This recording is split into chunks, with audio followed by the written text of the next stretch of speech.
Hello बच्चों, आज हम चैप्टर नंबर 9 पढ़ रहे हैं। उसका हमारा नेक्स्ट टॉपिक है लूप कंट्रोल। उसको कंटिन्यू करेंगे। अभी हमने चैप्टर नंबर 9 की कंट्रोल स्ट्रक्चर्स पढ़े, जिसमें हमने सीखा कि कंट्रोल स्ट्रक्चर का क्या यूज़ होता है। जब हमें एक कंडीशन को जज करनी हो और उसके कंडीशन के रिज़ल्ट पर डिपेंड करता हो कि हमें कौन सा कोड एग्जीक्यूट करना है, तब हम कंट्रोल स्ट्रक्चर्स या डिसीजन स्ट्रक्चर्स लगाते हैं।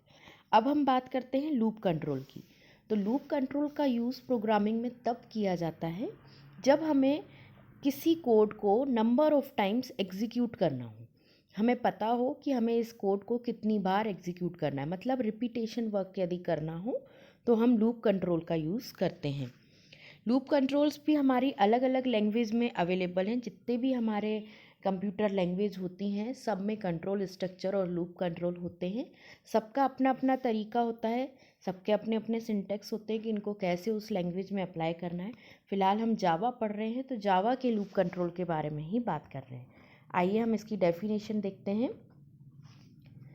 There may be a situation when you need to execute a block of code several number of times. In general, statements are executed sequentially.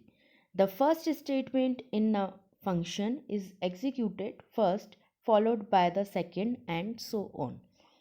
ये तो हमें पता ही है कि हमारे सारे statements sequentially top to bottom ही एग्जीक्यूट होते हैं, है ना। इसी तरीके से जब हम लूप की बात करते हैं तो लूप में भी सेम सीक्वेंस में ही हमारे स्टेटमेंट एग्जीक्यूट होते हैं। अब हम इसकी डेफिनेशन हिंदी में देखते हैं। ऐसी स्थिति हो सकती है जब आपको कई बार कोड के ब्लॉक को निष्पादित करने की आवश्यकता होती है। सामान्य तौर पर बयानों को क्रमिक रूप से निष्पादित किया जाता है। किसी फंक्शन में पहला कथन पहले निष्पादित किया जाता है, उसके बाद दूसरा, और इसी तरह यह चलता रहता है। Programming language provide various control structure that allow for more complicated execution path.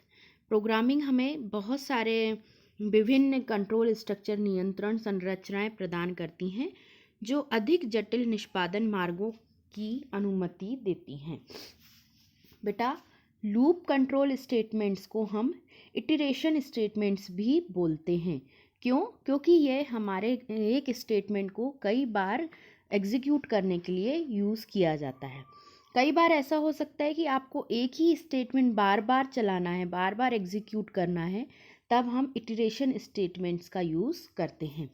अब ये लूप स्टेटमेंट कितने प्रकार के होते हैं, हम ये देखते हैं।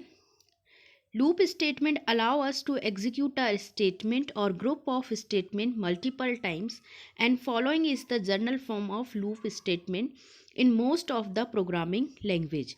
बहुत सारी प्रोग्रामिंग लैंग्वेज में लूप स्टेटमेंट होते हैं। हम एक जनरल लूप स्टेटमेंट की बात करेंगे यहाँ पे।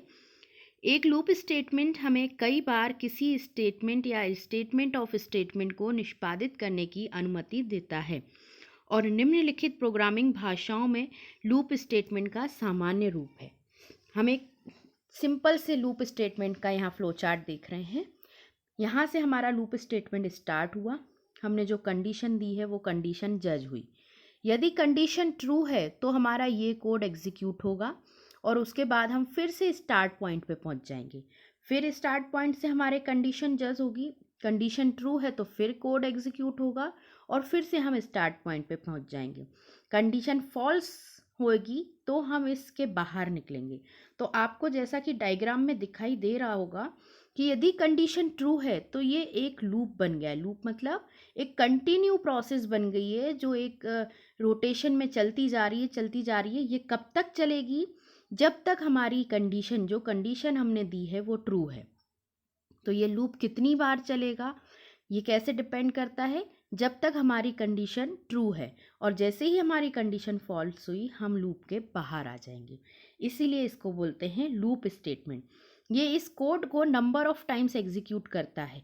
कितनी बार? जितनी बार हमारी कंडीशन ट्रू रहेगी, ठीक है।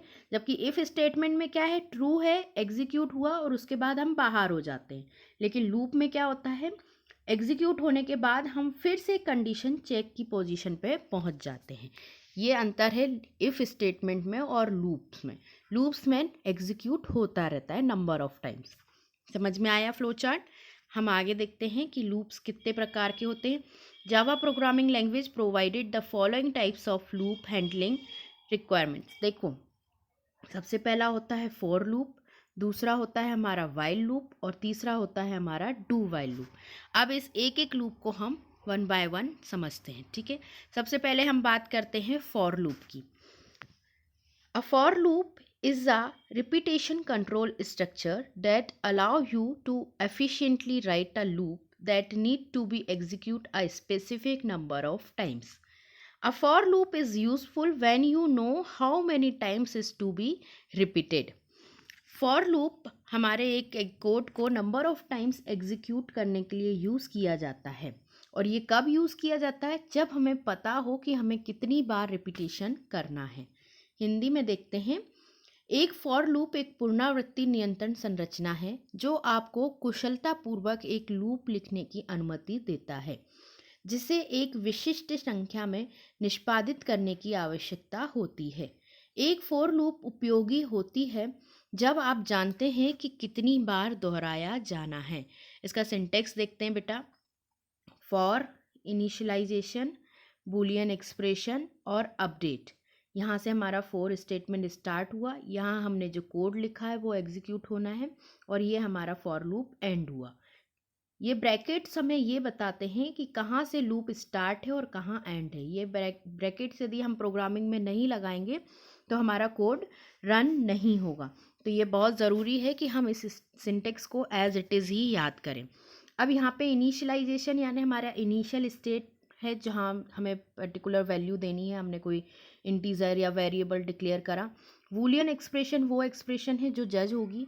और अपडेट में हम वो चीज़ लिखते हैं जो एक हमें चेंज करना है, वैल्यू को इंक्रीमेंट करना है, डिक्रीमेंट करना है, ये हम अपडेट में लिखते हैं। तो ये भी ऑपरेटर्स की मदद से ही लिखी जाती है। इसको यदि हम एक आध प्रोग्राम से सीखेंगे तो और अच्छे से समझ में आ जाएगा, ठीक है। अभी हम इसका फ्लो चार्ट देखते हैं। यहाँ से हमारी कोड स्टार्ट हुआ, इनिशियलाइजेशन एक्सप्रेशन। उसके बाद हमने ये कंडीशन दी। कंडीशन यदि फॉल्स होगी तो हम सीधे लूप टर्मिनेट पोजीशन पे पहुंच जाएंगे, हम सीधे इसके बाहर आ जाएंगे, ठीक है। और यदि कंडीशन ट्रू है तो लूप की बॉडी चलेगी, बॉडी चल के फिर हम बाहर आएंगे, फिर अपडेट एक्सप्रेशन वाला पार्ट चलेगा और अपडेट होने के बाद फिर से हम टेस्ट कंडीशन पे पहुंच जाएंगे। ये हमारा बना लूप, सिंपल फॉर लूप। आपको इसका ये फ्लो चार्ट समझ में आया होगा। अब हम इसका आगे एक एग्जाम्पल भी देखते हैं ताकि हमें और अच्छे से प्रोग्रामिंग में ये समझ में आ जाए। आपकी जावा की फ़ाइल में बहुत सारे प्रोग्राम्स आपने लूप की मदद से बनाए हैं। आप इसको समझिए, उसके बाद अपनी फ़ाइल देखिएगा तो आपको कई सारे प्रोग्राम और समझ में आएंगे कि हाँ हमने लूप कैसे लगाया है। हम एक सिंपल सा प्रोग्राम बना रहे हैं। यहाँ हमने क्लास डिक्लेयर करी, ये हमने public static void main integer लिया एक, जिसको हमने वैल्यू दे दी n=5। यहाँ से हमारा फॉर लूप स्टार्ट हो रहा है। हमने कंडीशन क्या दी है, ये n इंटीजर लिया है, यहाँ एक इंटीजर लिया इंट i=1, मतलब i की वैल्यू 1 है। यहाँ हमने टेक्स्ट एक्सप्रेशन लगाया i<n, i छोटा या बराबर है n की। और उसके बाद हमने ये ऑपरेटर लगाया है ++i, ये हमारा इंक्रीमेंट ऑपरेटर है, मतलब ये किसी भी इंटीजर की वैल्यू को 1 से बढ़ा देता है, ठीक है। हमने फ्लो चार्ट देखा, पहले हमारा स्टेटमेंट इनिशियलाइज हुआ, फिर टेस्ट कंडीशन होगी। टेस्ट कंडीशन के बाद ये कोड एग्जीक्यूट होगा। इस कोड एग्जीक्यूट होने के बाद हम यहाँ इंक्रीमेंट ऑपरेटर पे पहुँचेंगे। ये 3 कंडीशन हमारी सेमी कॉलन से सेपरेट है। आपको ये कॉलन नज़र आ रहा होगा, ये हमारी कंडीशंस जो हैं वो कॉलन से सेपरेट की गई हैं, ठीक है। तो समझ में आया कि ये फॉर लूप का जो हमने ब्रैकेट में ये चीज़ें लिखी हैं ये कैसे एग्जीक्यूट होंगी। सबसे पहले इनिशियलाइज होगा और ये कंडीशन आएगी। कंडीशन चेक होने के बाद हम बॉडी पे जाएंगे और बॉडी के बाद हम इस पे आएंगे, उसके बाद हम बाहर निकलेंगे इससे, ठीक है। अब हमारा आई की वैल्यू 1 है, ठीक है। कंडीशन ये आई i<n, n की वैल्यू 5 है, i की वैल्यू 1 है, तो 1 छोटा है 5 से, ऑब्वियसली, है ना। तो हमारा सिस्टम डॉट आउट प्रिंट ये क्या प्रिंट कर देगा, जावा इज़ फन, एक बार प्रिंट कर देगा, ठीक है। उसके बाद ये इस ऑपरेटर पे जाएगा। इस ऑपरेटर का क्या काम है कि वैल्यू को 1 से इंक्रीमेंट कर देना। अभी आई की वैल्यू 1 है, वो इंक्रीमेंट करेगा तो क्या हो जाएगी 2। 2 होने के बाद फिर से यहाँ पे हो गया अब आई इज इक्वल टू 2। अब ये कंडीशन फिर से चेक होगी, चेक होने पे 2 छोटा है 5 से, फिर से ये चीज़ प्रिंट हो जाएगी, जावा इज़ फन। उसके बाद फिर से वो इंक्रीमेंट ऑपरेटर पे जाएगा। तो ये कब तक जाएगा, 5 बार, क्योंकि हमने एन की वैल्यू 5 दी है। और ये 5 बार इंक्रीमेंट ऑपरेटर पे जाने के बाद जैसे ही 6वीं बार जाएगा वो आई की वैल्यू आपकी बड़ी हो जाएगी। बड़ी हो जाएगी तो हम इससे बाहर आ जाएंगे, मतलब ये 6 टाइम्स नहीं चलेगा, ये सिर्फ 5 टाइम्स चलेगा। तो हम देखें इसका हमें आउटपुट क्या मिलेगा। हमें इसका आउटपुट इस तरीके से Java is fun, Java is fun 5 बार लिखा हुआ मिलेगा। यदि हम एन की वैल्यू 5 की जगह 10 कर देंगे तो यहाँ हमें 10 बार लिखा हुआ मिलेगा। तो ये कितनी बार चल रहा है, जितनी बार हम इधर कंडीशन दे रहे हैं और जब तक ये कंडीशन ट्रू है। ये प्रोग्राम समझ में आया। अब आप अपनी फाइल के और प्रोग्राम्स देखिएगा जिसमें आप देखेंगे तो आपको ये फॉर लूप जहाँ जहाँ हमने लगाया है वो समझ में आएंगे, ठीक है। अब हम बात करते हैं नेक्स्ट लूप की, जो कि है वाइल लूप। पहले हम इसकी डेफिनेशन देखते हैं। The while loop is N entry controlled loop in which it execute continuously until a condition become true. It first check the condition and later execute the statement. while loop पहले condition को check करता है, उसके बाद हमारा execute करता है, ठीक है। हिंदी में इसकी डेफिनेशन देखते हैं। while loop एक entry control loop है। इसमें तब तक लगातार एग्जीक्यूट होता रहता है जब तक कि एक कंडीशन सत्य नहीं हो जाती। यह सबसे पहले कंडीशन की जांच करता है और बाद में स्टेटमेंट को एग्जीक्यूट करता है। हम इसका सिंटेक्स देखते हैं। वाइल कंडीशन, उसके बाद स्टेटमेंट। स्टेटमेंट हम नंबर ऑफ स्टेटमेंट्स दे सकते हैं इसमें। हम इसका फ्लो चार्ट भी देखते हैं। फ्लो चार्ट से हमें और अच्छे से समझ में आएगा। यहाँ से हमने कंडीशन दी, यहाँ कंडीशन यदि ट्रू है तो इस स्टेटमेंट को एग्जीक्यूट करेगा और फिर से कंडीशन टेस्ट होने चला जाएगा, और यदि कंडीशन फॉल्स है तो हम इस लूप के बाहर आ जाएंगे। ये था सिंपल सा वाइल लूप का आपका फ्लो चार्ट। नेक्स्ट हम देखते हैं कि इसको प्रोग्राम में कैसे लगाते हैं। ये हम एक छोटा सा प्रोग्राम बना रहे हैं 10 to 19 प्रिंट करने का। हमने क्लास डिक्लेयर की, आर्गूमेंट लिए int x is equal to 10। While x is less than 20, यहाँ प्रिंट करना है सिस्टम डॉट दिस। हमने x की वैल्यू को प्रिंट कराया और वहीं हमने x की वैल्यू को इंक्रीमेंट ऑपरेटर से इंक्रीमेंट कर दिया x11, और फिर system dot out print \n। ये हमने क्या किया कि x की वैल्यू को इंक्रीमेंट करते जा रहे हैं ताकि 10 से लेके उसकी 19 तक वैल्यू प्रिंट हो जाए, और जैसे ही ये 19 पे पहुँचेगा 20 आते ही ये कंडीशन गलत हो जाएगी, तो वो हमारा वाइल लूप ख़त्म हो जाएगा। इसका हमें आउटपुट देखो किस तरीके से मिलेगा। इस तरीके से हमें x की वैल्यू प्रिंट करके देगा वो 10 से लेके 19 तक, क्योंकि 20 हमारी कंडीशन पे ये फॉल्स हो जाएगा और ये 20 को प्रिंट नहीं करेगा। समझ में आया। आपकी फाइल में बहुत सारे प्रोग्राम वाइल लूप की मदद से भी बने हुए हैं, आप उनको देखेंगे आपको समझ में आ जाएंगे, और नहीं आए तो आप फिर से मुझसे पूछ सकते हैं। अब हम डू वाइल लूप की बात करते हैं। डू वाइल लूप और वाइल लूप दोनों समान हैं, लेकिन डू वाइल लूप में पहले स्टेटमेंट एग्जीक्यूट होता है, बाद में कंडीशन चेक होती है।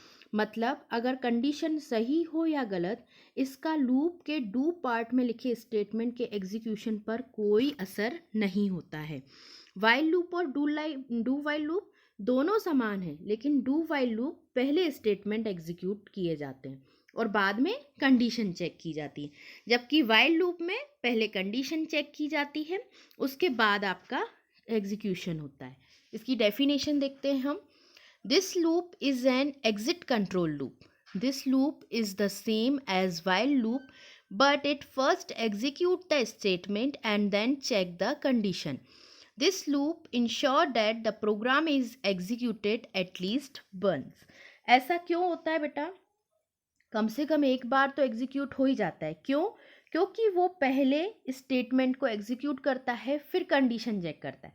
उसने एक स्टेटमेंट एग्जीक्यूट किया, फिर कंडीशन चेक करी, कंडीशन ट्रू होगी तो आगे एग्जीक्यूशन होगा, और कंडीशन फॉल्स होगी तो हम वहीं से लूप से बाहर हो जाएंगे। लेकिन कम से कम एक बार तो स्टेटमेंट एग्जीक्यूट हो ही जाएगा। आइए हम इसकी डेफिनेशन हिंदी में देखते हैं। यह लूप एक एग्जिट कंट्रोल लूप है। यह लूप भी व्हाइल लूप की तरह ही है, परंतु यह पहले स्टेटमेंट को एग्जीक्यूट करता है, बाद में कंडीशन की जांच करता है। यह लूप सुनिश्चित करता है कि प्रोग्राम को कम से कम एक बार एग्जीक्यूट किया गया है। इसका हम सिंटेक्स देखते हैं। Do statement 1, statement 2, while condition. देखो यहाँ कंडीशन बाद में आती है ना, और स्टेटमेंट पहले आता है। क्लियर? अब हम इसको एक फ्लो चार्ट से समझते हैं। सबसे पहले स्टेटमेंट एग्जीक्यूट हुआ, उसके बाद कंडीशन चेक हुई। कंडीशन सही है तो ट्रू पार्ट पे जाएंगे, और कंडीशन गलत है तो हम फिर से नीचे आ जाएंगे। कंडीशन सही होने पे हम फिर से स्टेटमेंट को एग्जीक्यूट करेंगे, उसके बाद कंडीशन टेस्ट होगी। ठीक है? और कंडीशन टेस्ट होने के बाद इसी तरीके से ये लूप चलता रहेगा। बट डिफरेंस इज दिस कि जो ये हम डायमंड वाला ये फ्लो चार्ट्स में हमेशा ऊपर देखते थे, डायमंड शेप का, जिसमें हम कंडीशन चेक करते हैं, ये अब नीचे आ गया। ये अंतर है डू वाइल लूप में, कि पहले हम एक स्टेटमेंट को रन करेंगे, उसके बाद हम कंडीशन को चेक करेंगे। फ्लो चार्ट में डिफरेंस आपको समझ में आ रहा होगा कि हमेशा ये जो कंडीशन वाली चीज़ रहती है हमारे ऊपर देखिए, पर अब ये नीचे आ गई, पहले स्टेटमेंट फिर कंडीशन। राइट? काम वैसे ही करेगा कि ट्रू होगी तो स्टेटमेंट को एग्जीक्यूट करेगा, फॉल्स होगी तो हम बाहर चले जाएंगे। क्लियर? अब हम इसका एक प्रोग्राम देखते हैं। ये भी 10 to 19 प्रिंट कराने का ही प्रोग्राम है। सेम हमने डेमो क्लास ली, उसके अंदर ये पब्लिक आर्गूमेंट लिए, इसके बाद हमने int x is equal to 10 do, यहाँ से हमारा स्टेटमेंट चालू हुआ। अब x की वैल्यू 10 है, हमने सबसे पहले वैल्यू प्रिंट कराई, फिर हमने एक इंक्रीमेंट ऑपरेटर दिया, ये वाइल किया, और यहाँ जो कंडीशन हम पहले ऊपर दे रहे थे, यहाँ हमने कंडीशन नीचे दी, while x is less than 20। तो ये डिफरेंस समझ में आया? जो ये कंडीशन हम हर वाइल में ऊपर दे रहे थे वो अब नीचे आ गई। काम वो उसी तरीके से करेगा जैसे सारे लूप काम करते हैं। हमारा इसका आउटपुट हमारा सेम आएगा, बट डिफरेंस क्या है? लिखने का तरीका थोड़ा सा अलग है वाइल लूप और डू वाइल लूप में। ये हमारा आया आउटपुट। इसको भी आप यदि घर पे आपके जावा हो तो आप इसको रन करके देख सकते हैं। क्लियर? अब हम इसका नेक्स्ट स्टेटमेंट पढ़ते हैं, break statement. Break statement, Java programming में ब्रेक स्टेटमेंट का उपयोग किसी लूप जैसे for loop, while loop, do while loop या कंडीशन स्टेटमेंट के प्रवाह को रोकने के लिए किया जाता है, फ्लो को रोकने के लिए किया जाता है। जैसे गाड़ी बहुत स्पीड में चल रही है और हम ब्रेक लगा देते हैं स्लो करने के लिए, उसी तरीके से प्रोग्रामिंग के फ्लो को कंट्रोल करने के लिए हम ब्रेक स्टेटमेंट का यूज़ करते हैं। The break statement in Java programming languages has the following two use. निम्नलिखित दो उपयोग हैं इनके। सबसे पहला है, when the break statement is encountered inside a loop, the loop is immediately terminated and the program control resumes at the next statement following the loop. जब एक लूप के अंदर ब्रेक स्टेटमेंट का सामना किया जाता है तो लूप तुरंत समाप्त हो जाता है, और लूप के बाद अगले कंट्रोल में प्रोग्राम कंट्रोल फिर शुरू हो जाता है। मतलब जहां हमने ब्रेक स्टेटमेंट लगा दिया है वहाँ पे हमारा प्रोग्राम रुक जाएगा, टर्मिनेट हो जाएगा, और उसके नेक्स्ट स्टेटमेंट को वो एग्जीक्यूट करने लगेगा। और सेकंड यूज़ है हमारा, it can be use to terminate a case in the switch statement. ये स्विच स्टेटमेंट में भी हमारे जो कोडिंग है उसको टर्मिनेट करने के लिए यूज़ किया जाता है। इसका उपयोग स्विच स्टेटमेंट में एक अलग मामले को समाप्त करने के लिए हो सकता है। ठीक है? ये था हमारा ब्रेक स्टेटमेंट का यूज़। अब हम इसका सिंटेक्स देखते हैं और इसका फ्लो चार्ट देखते हैं। जैसे हमने ये कोड, कंडीशन कोड दिया, कंडीशन ट्रू है तो ये इस तरीके से एग्जीक्यूट होगी, और फॉल्स होगा तो नीचे चली जाएगी। लेकिन हमने एक ब्रेक स्टेटमेंट लगा दिया, तो ये उसी समय ब्रेक मतलब वहाँ से हमारा जो प्रोग्राम है वो टर्मिनेट होके बाहर चला जाएगा। जहाँ पे उसको ब्रेक स्टेटमेंट मिलेगा वहीं से हमारा प्रोग्राम टर्मिनेट होके बाहर चला जाएगा। ठीक है, ये था हमारा ब्रेक स्टेटमेंट। इसको हमें लिखना कुछ नहीं है, सिर्फ हम ब्रेक लिखते हैं और हमारा वहाँ से प्रोग्राम टर्मिनेट हो जाता है। देखो इस प्रोग्राम में आपको दिखेगा, यहाँ हमने नंबर्स दिए हैं, 4 लगाया है, इफ़ लगाया और ये ब्रेक लगा दिया। तो जैसे ही हमारा कंपाइलर ये ब्रेक स्टेटमेंट पढ़ेगा तो वो इसको ब्रेक करके नेक्स्ट स्टेटमेंट पे चला जाएगा और उसको एग्जीक्यूट करना चालू कर देगा। ये हमारा इसका आउटपुट मिलेगा 10 से 20, जबकि 30, 40, 50 हमने ये आगे के नंबर दिए हैं वो इनको एग्जीक्यूट नहीं करेगा। ठीक है, नेक्स्ट हम देखते हैं हमारा इसमें नेक्स्ट टॉपिक है कंटिन्यू स्टेटमेंट। कंटिन्यू स्टेटमेंट भी हमारा उसी की तरह ब्रेक स्टेटमेंट के लिए काम करता है, बट डिफरेंस ये है कि ब्रेक स्टेटमेंट ब्रेक करने के लिए यूज़ किया जाता है और कंटिन्यू स्टेटमेंट उसी को दोबारा कंटिन्यू करने के लिए या जंप कराने के लिए यूज़ किया जाता है। देखते हैं हम, the continue keyword can be used in any of the loop control structure. It causes the loop to immediately jump to the next iteration of the loop. Continue keyword का उपयोग लूप नियंत्रण संरचनाओं में किया जाता में से किसी में भी किया जा सकता है। यह लूप को लूप के अगले पुनरावृत्ति में तुरंत जंप का कारण बनता है। कंटिन्यू स्टेटमेंट हम दूसरे उसमें जंप कराने के लिए भी यूज़ कर सकते हैं। जावा प्रोग्रामिंग में कंटिन्यू स्टेटमेंट का उपयोग किसी लूप जैसे कि for loop, while loop, do while loop या कंडीशनल स्टेटमेंट के प्रवाह को फिर से शुरू करने के लिए, प्रवाह यानी कि फ्लो को, हमारे प्रोग्राम को फिर से रिकंटिन्यू करने के लिए किया जाता है। जब किसी जावा प्रोग्राम का कोई लूप एग्जीक्यूट हो रहा हो और कंपाइलर किसी कंटिन्यू स्टेटमेंट को देखता है तो वह उस लूप को फिर से एग्जीक्यूट करना चालू कर देता है, फिर से शुरू कर देता है। Clear? In a for loop the continue keyword causes control to immediately jump to the update statement. Loop के लिए कंटिन्यू रखने वाला कीवर्ड अपडेट स्टेटमेंट पर तुरंत जंप के लिए नियंत्रण का कारण बनता है। In a while loop or do while loop, control immediate jumps to the boolean expression. While loop और do while loop में तुरंत boolean expression पे कंटिन्यू करने के लिए यूज़ किया जाता है। ये था हमारा कंटिन्यू स्टेटमेंट।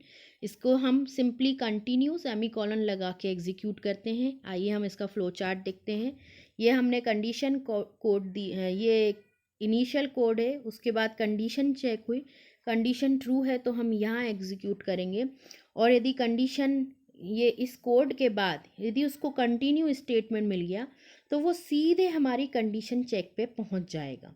मतलब कंडीशनल कोड के बाद कंटिन्यू स्टेटमेंट यदि हमने लगा दिया तो वो टेक्स्ट एक्सप्रेशन पे पहुँच जाता है और यदि फॉल्स होती है तो हम बाहर आ जाते हैं। ये था हमारा कंटिन्यू स्टेटमेंट। हो सकता है कि आपको थ्योरी में, फ्लो चार्ट में ये स्टेटमेंट्स, ये लूप समझ में ना आ रहे हों, बट आप यदि अपनी प्रोग्राम की फ़ाइल उठा के देखेंगे और इन चीज़ों को समझने की कोशिश करेंगे तो डेफिनेटली ये आपको समझ में आ जाएंगे, और नहीं आए तो आप मुझसे फिर से पूछ सकते हैं। ठीक है, कंटिन्यू स्टेटमेंट से हमने ये कुछ चीज़ों को प्रिंट किया है सेम उसी तरीके से जहाँ हमने ब्रेक लगाया था वहाँ हमने कंटिन्यू स्टेटमेंट लगाया है और हमारा आउटपुट मिल रहा है 10, 20, 40, 50। मतलब पहले हमें ब्रेक स्टेटमेंट में 20 पे हमारा ब्रेक हो रहा था, अब ये कंटिन्यू स्टेटमेंट से हमें पूरे नंबर्स का आउटपुट मिला है। इसी के साथ आपके ये लूप जो थे आपकी बुक में जितने भी लूप दिए हुए हैं वो ख़त्म होते हैं और आपका ये चैप्टर भी ख़त्म होता है। इस चैप्टर में आपके सिर्फ कंट्रोल स्ट्रक्चर्स और लूप ही थे। नेक्स्ट चैप्टर में हम नेक्स्ट वीडियो में हम आगे के चैप्टर को कंटिन्यू करेंगे। आज के लिए इतना ही। Thank you.